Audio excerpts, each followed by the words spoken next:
नमस्कार दोस्तों, बिंदास बातें में एक बार आप सबका फिर से स्वागत है।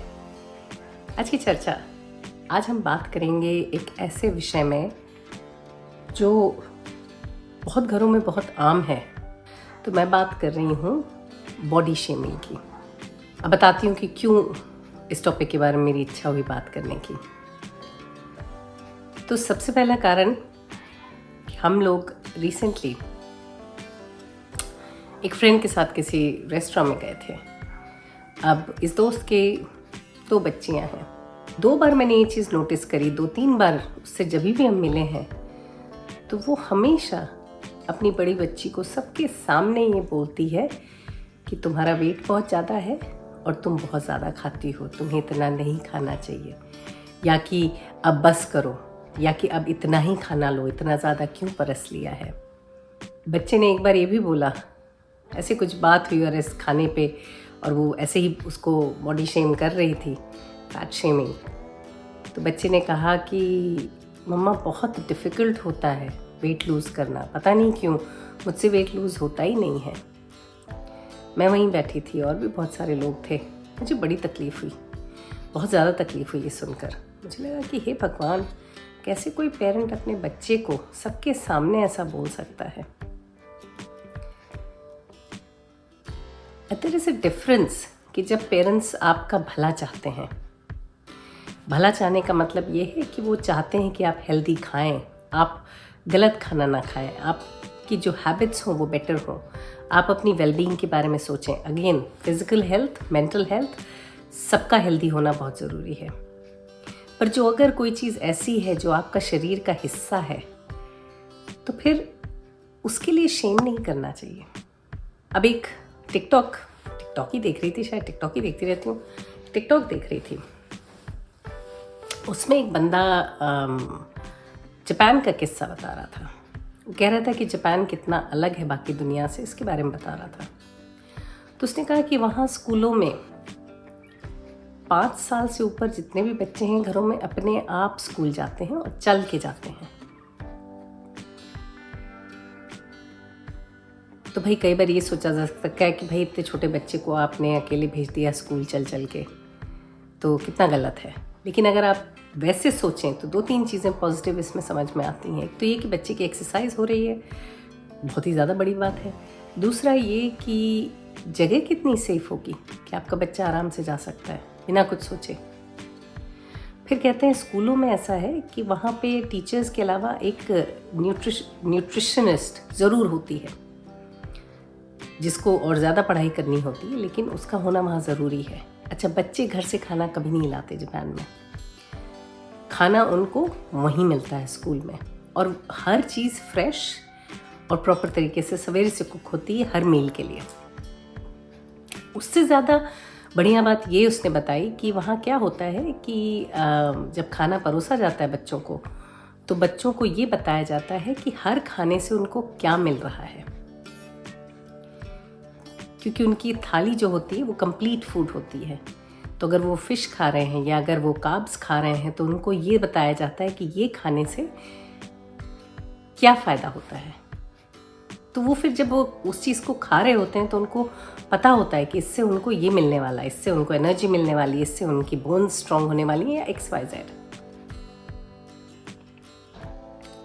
और इसकी वजह से वहाँ कोई भी, पूरे स्कूल में, उस बंदे ने बोला, अमेरिकन बंदा था, कि उसने देखा पूरे स्कूल में कोई भी बच्चा ओबेस नहीं था, यानी मोटा नहीं था।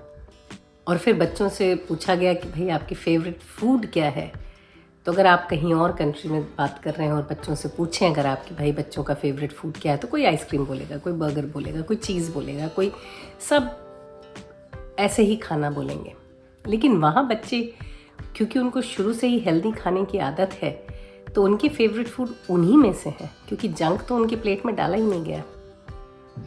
तो कोई बोल रहा है कि ब्रोकली उनका फेवरेट है, कोई बोल रहा है राइस उनका फेवरेट है, कोई कुछ और, कोई कुछ और। तो isn't it interesting कि एक ही दुनिया में, अब फिर वही चीज़ है ना कि हम अपने बच्चों को आदतें गलत डाल देते हैं और फिर हम उम्मीद करते हैं कि वो मोटे ना हो भाई। तो बच्चे जब पैदा होते हैं तो वो तो एक क्ले जैसे हैं, जिसको आप कैसे बना रहे हैं वो आपके ऊपर है।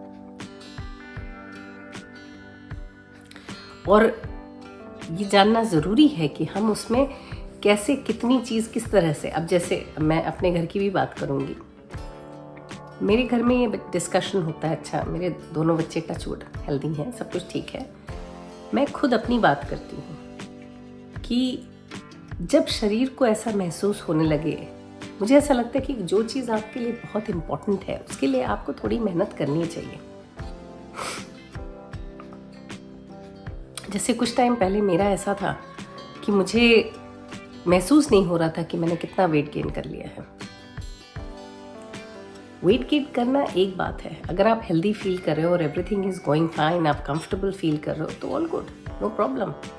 बट अगर उससे कुछ आपको रिलेटेड प्रॉब्लम्स हो रही हैं कि जैसे आपको पैर में दर्द होने लग रहा है, या आपका स्टेमिना कम हो रहा है, या व्हाटएवर कि आप थक जल्दी जाते हो, तो फिर आपको उसके लिए कुछ देखना चाहिए, कुछ सोचना चाहिए।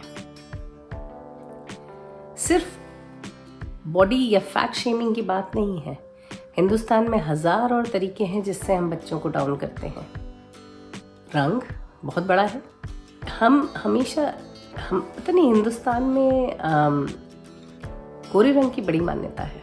लोगों को बहुत पसंद है कि बच्चा गोरा हो, लड़कियां खास करके गोरी होती हैं तो वो अपने आप सुंदर मानी जाती हैं। आप सोचिए, हिंदुस्तान में फेयर एंड लवली यानी गोरे होने की क्रीम्स बिकती हैं दुकानों में, तो सोच लीजिए कि कितना पॉपुलर होगा या कितना ज़रूरी है उस देश के लिए कि लड़कियां गोरी हों। अच्छा, इन एड्स में लड़के कभी नहीं आते हैं, क्योंकि लड़कों का कोई फ़र्क नहीं पड़ता, काले हैं, गोरे हैं, अच्छे हैं, बैचे हैं, लेकिन लड़कियों की बड़ा चक्कर है। लड़कियों को बहुत फ़र्क पड़ता है।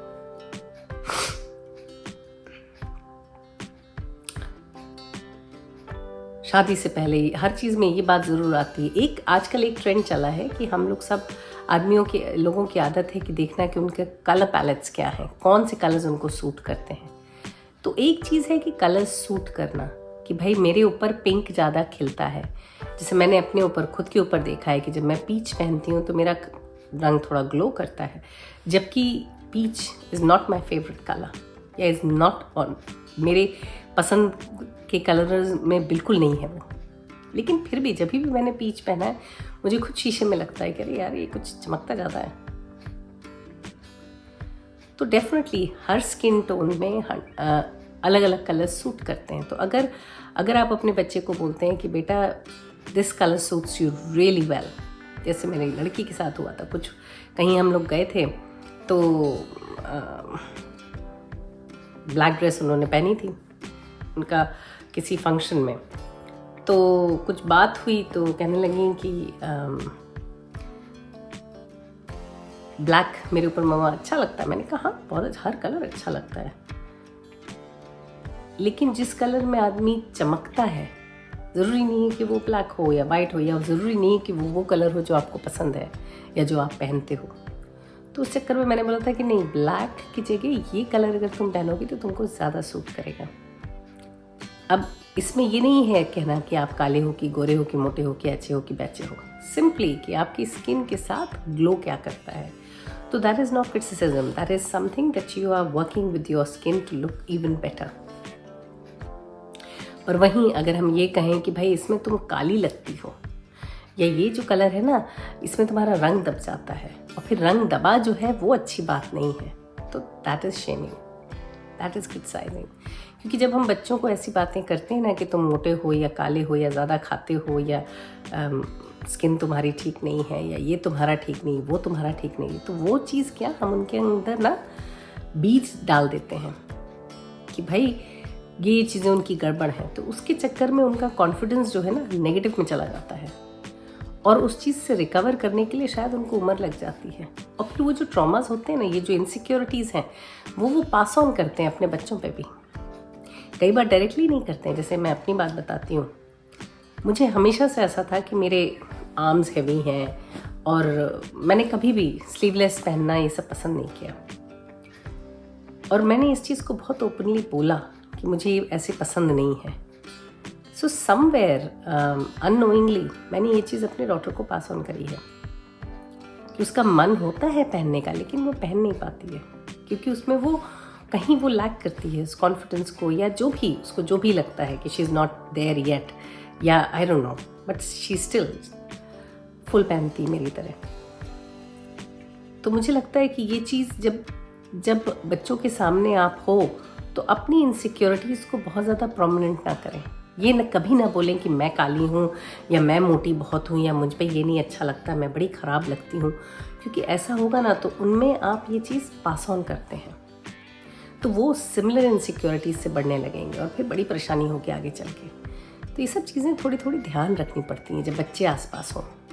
एक इसमें देख रहे थे, टीवी में एक शॉर्ट फिल्म देख रहे थे, उसमें दो बहनें दिखाई जा रही हैं। तो एक बहन गोरी है और एक बहन काली है, बड़ी वाली काली है, थोड़ा दबा रंग है, डार्क की। तो मदर मतलब पूरे समय उनका यही चलता रहता है कि भाई ब्यूटी पार्लर से बंदी आ रही है तो जो बड़ी वाली है उसमें ना उसके क्रीम में जो फेशियल करोगे उसके बाद उसको ब्लीच ज़रूर कर देना, क्योंकि उससे उसका रंग थोड़ा निखर आएगा। छोटी वाली की बोलती है कि मैं ये पहनूं कि वो, तो तुम तो गोरी हो बेटा, तुम्हें सब सूट करता है। पर बड़ी वाली को खास करके कि बेटा तुम ये कलर मत पहनना, ये अच्छा नहीं लगेगा, तुम बहुत काली लगोगी इसमें। तो क्या होता है ना, ऐसी बातें माँ कंटिन्यूसली अपने बच्चों से करती है कि भाई इसीलिए तुम्हारी शादी नहीं हो रही है या इसीलिए।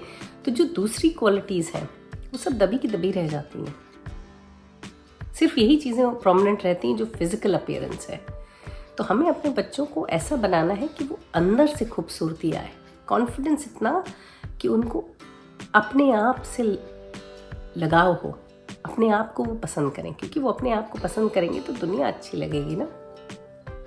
फिर क्या है कि इन चीज़ों से बच्चों में क्या है, अपने आप अगर हम ये चीज़ कंटिन्यूसली बोलते रहते हैं तो उनमें एंग्जाइटी है, डिप्रेशन है, हज़ार अदर दूसरे मेंटल प्रॉब्लम्स आ जाते हैं। तो पेरेंट्स से मेरी दरख्वास्त है कि जो भी लोगों को, आपका बच्चा मोटा है मैं समझ सकती हूँ, हो सकता है मोटा हो सही में, तो उसको आप ये बताएं या उसको आप सपोर्ट करें कि वो कैसे अपनी लाइफस्टाइल चेंज करे और हेल्दी हो जाए। जो अगर उसका शरीर ही वैसा बना है कि वो उससे दुबला नहीं हो सकता या उसको वो हेल्दी है एकदम, तो फिर प्लीज़ उसके पीछे ना पड़ा रहा है। सबका शरीर अलग होता है।